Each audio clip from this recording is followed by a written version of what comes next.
From socks, believe it or not, to colored clothes and younger siblings.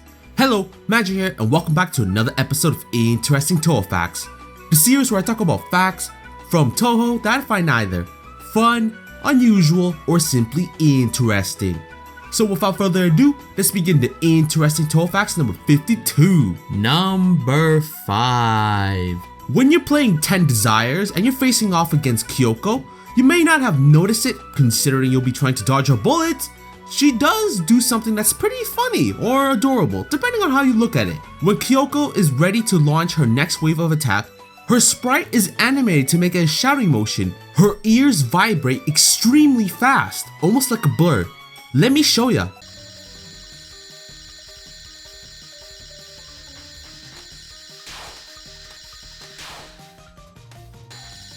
With it on easy mode, it should have been much better for you guys to see her little motion. All I can say is go Kyoko go! Number 4. Remember long ago when I talked about the Yakumo family and how important colors were? Let's not forget Alice, considering she's the 7-colored puppeteer. Anyway, it seems that color has another importance for this character. Hatate's clothes have a lot of purple color. We already talked about how violet is the highest in the visible spectrum, but let's see its significance to Hatate. Purple color symbolizes mystic or royalty. Mystic might be associated with her spiritual powers. Royalty might refer to Hime Kaido, which is princess. It may also be a reference to the deadly sin, pride. Well, Hatate, as long as you don't try to steal the color away from Yukari, you should be fine. For the most part anyway. Number 3. So in the previous episode, I talked about one of Shou's ability, which is gather treasures. Don't forget about how awesome the Bladed Pagoda is. Anyway, back to the main subject.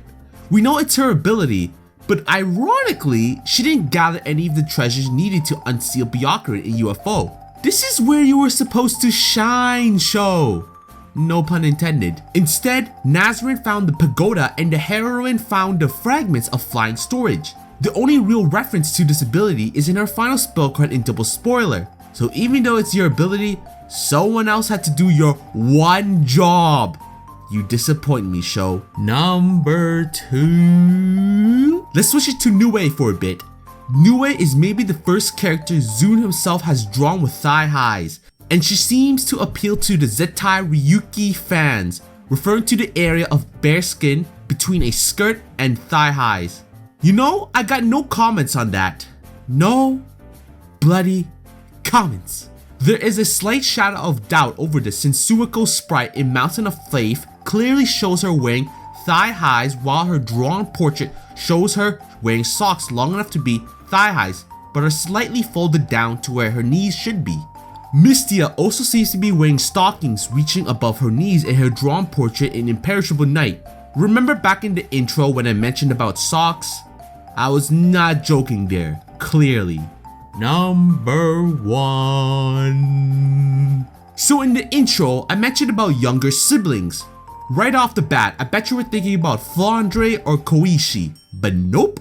This person isn't one I've really discussed before, but you've heard the name plenty of times. And given the thumbnail, you can guess who it is. Miurin Hijiri, Byakuren's younger brother, was a real Buddhist priest born in Shinano province, which is Zune's hometown, and trained at Chugo Sonshi Temple on Mount Shigi. He appears in several stories, but the most significant one is Shi Isen Ingi, which is one of the more popular Ima Kimono. For those who don't know what an Ima Kimono is, it's a picture scroll. In its 3rd volume, there is an unnamed Buddhist priest who wants to meet Miurin, who is her younger brother. She is the inspiration for Byakuren. The priestess is looking for Miurin because she is worried about him not coming back, so she stays at Tudaiji, where Miurin had made the vow for priesthood. Daibutsu, or Giant Buddha, at least that's what Google is telling me, tells her in a dream that there is a purple cloud over the side of the mountain southwest from where she is. She goes there next morning and finally she is able to meet and live together with him. Now Miurin himself is important for another reason.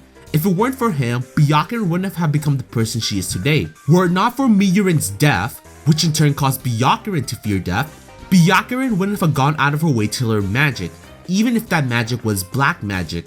This section was explained a long time ago in episode 4, but to give a quick summary, if Byakuren wasn't worried about losing her power, she wouldn't have gone out of her way to protect yokais. If she didn't protect them, she wouldn't have met the UFO crew like Nazrin, Sho, Ichirin, and Murasa. As sad as this may be, Miurin's death was necessary for Byakuren to meet with the other girls. But yeah, hopefully you guys enjoyed this episode. Which facts were your favorite? Do you think Kyoko's animation is funny / cute, or even both? Do you think Sho was a slacker when it came to gathering the treasures?